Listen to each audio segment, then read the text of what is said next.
यात्रेमध्ये राहिलेला जो भाग आहे तो ह्या जनआशीर्वाद यात्रेमध्ये मी फिरणार आहे, लोकांच्या समस्या जाणून घेणार आहे, लोकांच्या समस्या कशा सोडवता येईल त्यासाठी प्रयत्न करणार आहे आणि जनतेचा आशीर्वाद या जनआशीर्वाद यात्रेच्या माध्यमातून मी घेणार आहे। जनतेला काय आव्हान कराल की 2.0च्या निमित्ताने?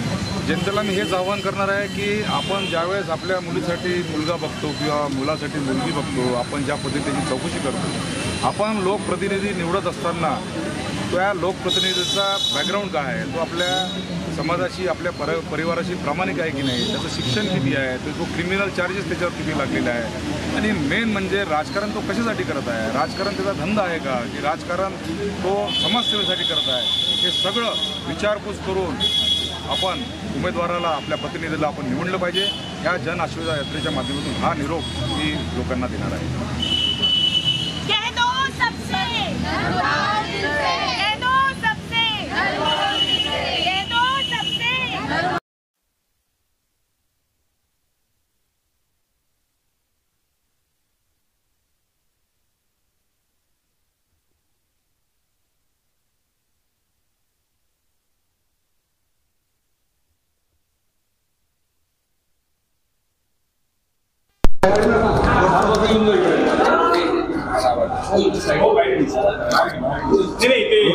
चांगली येईल।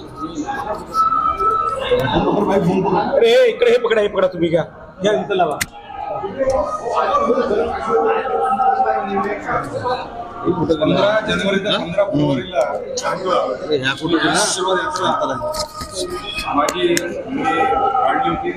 पश्चिम नागपुरातल्या घराघरात मी गेलो, एक 2.5 वर्षापासून कोणतेही निदर्शक नाही आहे, त्यामुळे लोकांचे फार हाल लोक राहत आहे आणि फक्त मी घराघरामध्ये जाऊन आशीर्वाद फक्त घेत नाही आहे, तर मी प्रत्येकाच्या ज्या समस्या लोकप्रतिनिधींनी सोडवायला पाहिजे, त्या समस्या आपण कशा पद्धतीने दूर करू शकतो त्याचा मी मीटिंग करून त्या समस्या मी सोडवत आहे।